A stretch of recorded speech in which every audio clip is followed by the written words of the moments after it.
ಕಿರುತೆರೆ ನಟಿ ಕಾವ್ಯ ಮನೆಯಲ್ಲಿ ಏರ್ಪಟ್ಟಿರುವ ವಾರ್ ಗಿತ್ತಿಯರ ವಾರ್ ಇದೀಗ ಒಂದು ವಿಚಿತ್ರವಾಗಿ ಪರಿಣಮಿಸ್ತಾ ಇದೆ ಪೊಲೀಸರಿಗೆ.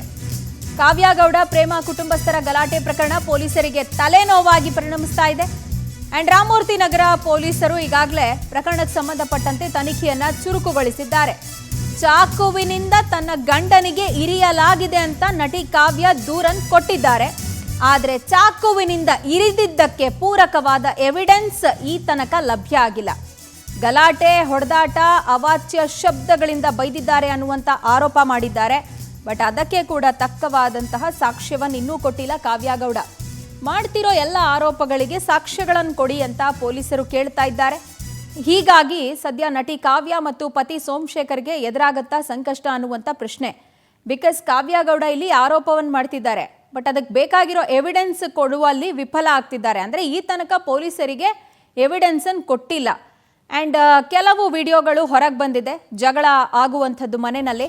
ಅದರಲ್ಲಿ ಅಣ್ಣ ತಮ್ಮ ಇಬ್ಬರ ವರ್ತನೆಯನ್ನು ನಾವು ಗಮನಿಸ್ಬೋದು. ಸೋಮಶೇಖರ್ ಯಾವ ರೀತಿ ವರ್ತನೆ ಮಾಡ್ತಿದ್ದಾರೆ ಆ್ಯಂಡ್ ಅವರ ಸಹೋದರ ನಂದೀಶ್ ಯಾವ ರೀತಿ ವರ್ತನೆ ಮಾಡ್ತಿದ್ದಾರೆ ಅಂತ. ಆ್ಯಂಡ್ ಇದರ ಜೊತೆಗೇನೆ ಅವರ ಅತ್ತಿಗೆ ಕಾವ್ಯ ಅವರ ಅತ್ತಿಗೆ ವಾರ್ಗಿತ್ತಿ ಮಾತನಾಡಿದ್ರು.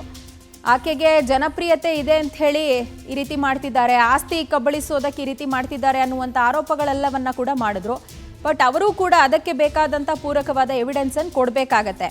ಬಟ್ ಇಲ್ಲಿ ಕಾವ್ಯ ಅವರು ಮಾಡ್ತಿರೋದು ಬಹಳ ಗಂಭೀರವಾದಂಥ ಆರೋಪ. ಪತಿಗೆ ಚಾಕುವಿನಿಂದ ಇರಿದಿದ್ದಾರೆ, ಅವಾಚ್ಯ ಶಬ್ದಗಳಿಂದ ಬೈದಿದ್ದಾರೆ, ರೇಪ್ ಮಾಡ್ತೀನಿ ಅಂತ ಬೆದರಿಕೆ ಹಾಕಿದ್ದಾರೆ ಅಂತ. ಇದೆಲ್ಲ ತುಂಬ ಗಂಭೀರವಾದಂಥ ಸೆಕ್ಷನ್ಗಳು ಅಟ್ರಾಕ್ಟ್ ಆಗುವಂತಹ ಆರೋಪ. ಸೊ ಅದಕ್ಕೆ ಎವಿಡೆನ್ಸನ್ನು ಒದಗಿಸಬೇಕಾಗತ್ತೆ ಕಾವ್ಯ ಅವರು.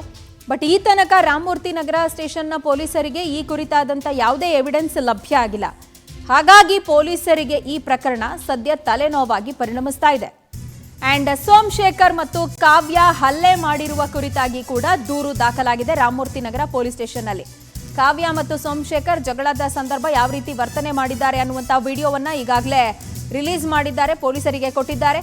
ಪ್ರೇಮ ಅವರು ಸೋಮಶೇಖರ್ ಚಪ್ಪಲಿಯಿಂದ ಹೊಡಿತಿರುವಂತಹ ವಿಡಿಯೋ ಸಾಕ್ಷಿಯಾಗಿ ಪರಿಗಣಿಸಿ ಅಂತ ಹೇಳಿ ಕೊಟ್ಟಿದ್ದಾರೆ. ಎಲ್ಲರನ್ನೂ ಸದ್ಯ ಪ್ರಾಥಮಿಕವಾಗಿ ಪೊಲೀಸರು ವಿಚಾರಣೆಗೆ ಒಳಪಡಿಸಿದ್ದಾರೆ. ಆ್ಯಂಡ್ ಹಾಸ್ಪಿಟಲ್ನಲ್ಲಿ ಟ್ರೀಟ್ಮೆಂಟ್ ಅನ್ನು ಪಡ್ಕೊಳ್ತಿರೋ ಸೋಮಶೇಖರ್ ಚೇತರಿಕೆ ಬಳಿಕ ಅವರನ್ನ ವಿಚಾರಣೆಗೆ ಒಳಪಡಿಸಲಾಗುತ್ತೆ. ಒಟ್ಟಾರೆ ಈ ಸೀರಿಯಲ್ ನಟಿಯ ಸಂಸಾರದ ಗಲಾಟೆ ಪೊಲೀಸರಿಗೆ ತಲೆನೋವಾಗಿ ಪರಿಣಮಿಸ್ತಾ ಇದ್ದು ಮನೆಗೆ ಹೋಗಿ ಸ್ಪಾಟ್ ಮಹಜರ್ ನಡೆಸೋದಕ್ಕೆ ಸಿದ್ಧತೆಗಳನ್ನು ಮಾಡ್ಕೊಳ್ತಾ ಇದ್ದಾರೆ.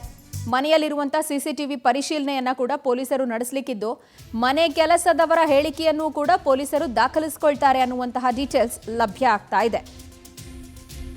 ರೈಟ್, ಈ ಬಗ್ಗೆ ಹೆಚ್ಚಿನ ಡೀಟೇಲ್ಸ್ ಅನ್ನು ಕೊಡ್ತಾರೆ ನಮ್ಮ ಪ್ರತಿನಿಧಿ ವೆಂಕಟೇಶ್. ನಮ್ಮೊಂದಿಗೆ ದೂರವಾಣಿ ಸಂಪರ್ಕಕ್ಕೆ ಸಿಗ್ತಾ ಇದ್ದಾರೆ. ವೆಂಕಟೇಶ್, ಇನಿಷಿಯಲಿ ಪ್ರೇಮ ಅವರು ಮಾಡಿದಂತಹ ಆರೋಪ ಕಾವ್ಯಗೆ ಇರುವಂತಹ ಜನಪ್ರಿಯತೆಯಿಂದ ಆಕೆ ಏನ್ ಬೇಕಾದರೂ ಹೇಳ್ತಾರೆ ಅಂತ.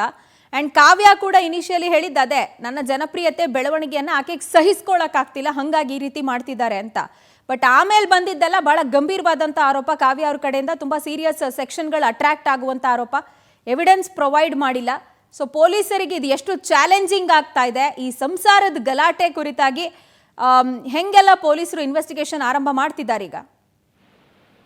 ಹೌದು ಪ್ರಜ್ವಲ, ಏನು ದೂರನ್ನ ಕೊಟ್ಟಿರ್ತಾರೆ, ದೂರಿನ ಆಧಾರದ ಮೇಲೆ ಇಬ್ಬರನ್ನು ಕೂಡ ಪೊಲೀಸರು ಪ್ರೇಮ ಹಾಗೂ ಕಾವ್ಯ ಅವರನ್ನ ಕರೆಸಿ ಹೇಳಿಕೆಗಳನ್ನ ದಾಖಲಿಸಿಕೊಂಡಿದ್ದಾರೆ. ಘಟನೆಗೆ ಸಂಬಂಧಪಟ್ಟಂತೆ ಈಗಾಗಲೇ ದೂರು ಪ್ರತಿದೂರು ಎರಡೂ ಕೂಡ ದಾಖಲಾಗಿರುವಂತದ್ದು. ಅದರಲ್ಲಿ ಕಾವ್ಯ ಅವರು ಮಾಡಿರುವಂತಹ ಆರೋಪಕ್ಕೆ ಸಂಬಂಧಪಟ್ಟಂತೆ ದಾಖಲಾತಿಗಳನ್ನು ಕೂಡ ಕೊಡಬೇಕಾಗುತ್ತೆ, ಸಾಕ್ಷಿಗಳನ್ನ ಕೂಡ ಏನು ಪೊಲೀಸರ ಮುಂದೆ ಒದಗಿಸಬೇಕಾಗುತ್ತೆ. ಯಾಕಂತ ಹೇಳಿದ್ರೆ ಅವರು 100 ಜನರ ಮುಂದೆ ನಿಮ್ಮನ್ನ ರೇಪ್ ಮಾಡ್ತೀನಿ ಅಂತ ಹೇಳಿ ಅವಾಚ್ಯ ಶಬ್ದಗಳಿಂದ ನಿಂದನೆ ಮಾಡೋದು, ಮತ್ತೆ ಚಾಕುವಿನಿಂದ ಗಂಡನ ಮೇಲೆ ಹಲ್ಲೆಯನ್ನು ಮಾಡಿದ್ದಾರೆ ಅಂತ ಹೇಳಿ ಆ ಚಾಕುವನ್ನ ಕೂಡ ಯಾವ್ದು ಅನ್ನೋದನ್ನು ಕೂಡ ಹೇಳಬೇಕಾಗುತ್ತೆ. ಅದಲ್ಲದೆ ಪ್ರೇಮ ಅವರು ಕೂಡ ಏನು ಕಾವ್ಯ ಹಾಗೂ ಅವರ ಸಹೋದರಿ ಭವ್ಯ ಅವರು ತನ್ನ ಗಂಡನ ಮೇಲೆ ಹಲ್ಲೆ ಮಾಡಿರೋದಕ್ಕೆ ಸಂಬಂಧಪಟ್ಟಂತೆ ಕೂಡ ಅವರು ದೂರುಗಳನ್ನ ಕೊಟ್ಟಿದ್ದಾರೆ.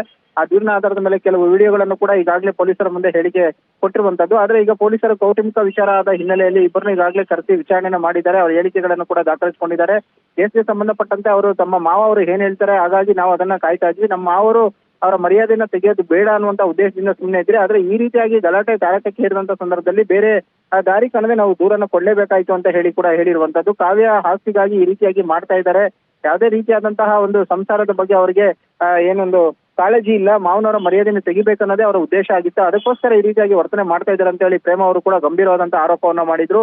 ಭವ್ಯ ಅವರ ಕುತ್ತಿಗೆ ಮೇಲೆ ಕೂಡ ಹಲ್ಲೆ ಆಗಿರೋದಕ್ಕೆ ಕೆಲವು ಏನು ಒಂದು ಮಾರ್ಕ್ಗಳು ಕೂಡ ಇತ್ತು, ಅದನ್ನು ಕೂಡ ಪೊಲೀಸರ ಮುಂದೆ ನಿನ್ನೆ ಹೇಳಿದ್ದಾರೆ. ಆದ್ರೆ ಈಗ ಮತ್ತೆ ವಿಚಾರಣೆಗೆ ಇಬ್ಬರನ್ನು ಕೂಡ ಕರೀತಾರೆ. ಆ ಸಂದರ್ಭದಲ್ಲಿ ಏನಾದ್ರೂ ಅವರು ಫ್ಯಾಮಿಲಿ ವಿಚಾರ ಅಂತ ಹೇಳಿ ಅವರು ಕಾಂಪ್ರಮೈಸ್ ಮಾಡ್ಕೊಂಡ್ರೆ ಅದೇ ಆದ್ರೆ ಸೊ ಆ ಕೇಸ್ಗೆ ಸಂಬಂಧಪಟ್ಟಂತೆ ಕೂಡ ಪೊಲೀಸರು ಮುಂದಿನ ಕಾನೂನು ಕ್ರಮವನ್ನ ತೆಗೆದುಕೊಳ್ತಾರೆ. ಇಲ್ಲ ಈ ಘಟನೆಯಲ್ಲಿ ಯಾರು ತಪ್ಪಿತಸ್ಥರಿದ್ದಾರೆ, ಯಾರು ಹಲ್ಲೆ ಮಾಡಿದ್ದಾರೆ ಅವರಿಗೆ ಶಿಕ್ಷೆ ಆಗ್ಲೇಬೇಕು ಅನ್ನೋದಾದ್ರೆ ಈ ಪೊಲೀಸರು ಕೂಡ ಈ ಎಲ್ಲ ಎವಿಡೆನ್ಸ್ ಗಳನ್ನು ಕೂಡ ಕಲೆಕ್ಟ್ ಮಾಡಿ ನ್ಯಾಯಾಲಯಕ್ಕೆ ಒಂದು ಚಾರ್ಜ್ ಶೀಟ್ ಅನ್ನು ಸಲ್ಲಿಕೆ ಮಾಡುವಂತ ಕೆಲಸಕ್ಕೂ ಕೂಡ ಮುಂದಾಗುವಂತಹದ್ದು Prajwal. Fine Venkatesh, thank you ಡೀಟೇಲ್ಸ್ಗೆ.